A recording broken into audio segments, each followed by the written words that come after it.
Hi, everybody. It's Mary, your league manager. Um, I want to start off by saying I apologize in advance. We wanted to get this LM note to you guys earlier, and definitely in the future we will have our LM notes probably out to you guys on Tuesday/Wednesday morning. However, ESPN had promised us some updated tools for our league manager arsenal, and we are always on the search to find like new and fun ways to keep this league exciting and communicate stuff to you guys. And unfortunately, their stuff is still not working. I guess we can log into it, but none of the tools actually work yet.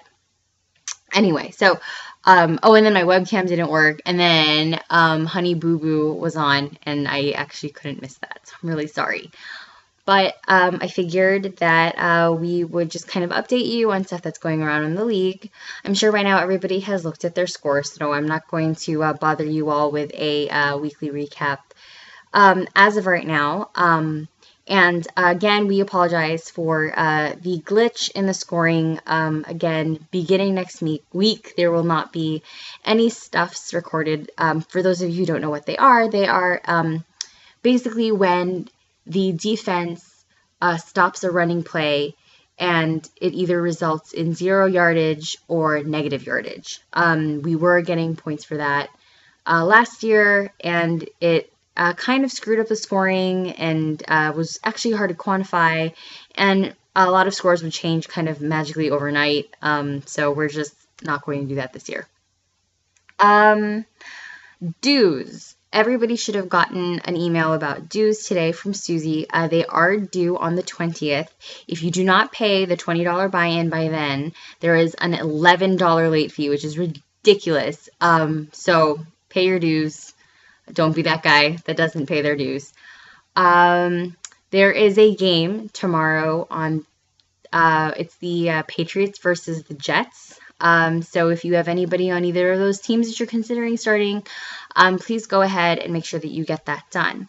We also do have a pending trade. Most of you should have gotten an email about that. If anybody has any serious concerns about the trade, please feel free to voice them to us and let us know. And if it's not fair to you, then I guess we could go ahead and veto it. But I think I might be a little bit biased because it's my trade, but I think it's a very well constructed one.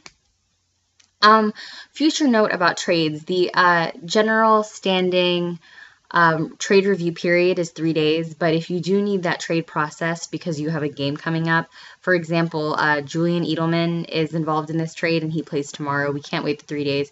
It's no big deal. Just tell your league managers and we'll go ahead and process it a little bit early. I think that's about it as far as league news. Around the NFL, I'm sure many of you by now know that Peyton Manning broke a couple of records with his last game. So congratulations for John for having Peyton Manning on his team. There were a couple of surprising performances. The Texans actually almost lost to the Chargers. So look at that. I guess kicking out Norv Turner kind of worked out really well for them. The Eagles are flourishing under Chip Kelly. So there seems to be a lot of potential there. People were really looking forward to RG3 coming back to the Redskins. And sorry, Jen, that it took a little bit longer for them to get it started. The Redskins did end up coming from behind and winning, but the Eagles were definitely the more explosive team that night. The Kansas City Chiefs beat somebody 28-2, which is ridiculous. They are actually the leader of the AFC conference right now. Very surprising. They held the Jaguars down to only 2 points, which was horrible news for me because I started both Cecil Shorts and Maurice Jones-Drew, so that was a bit unfortunate. And I don't know if any of you guys have heard yet, but it looks like Mark Sanchez's bruised shoulder is a lot more serious than they initially thought. It looks as though he will not be coming back for the season, and being that this is his last year with the Jets, it looks like his tenure in New York is over. Kind of unfortunate, he had sort of a rough time with that team. They didn't really have a lot of weapons on their offensive line, which had a lot to do with them not really having a lot of leeway in their salary cap. So we'll see how this works out for Geno Smith. And what lies in store for Mark Sanchez. It's always sort of unfortunate to see a star not live up to his full potential. So sorry, Mark. I guess that about does it for this week's LM Note.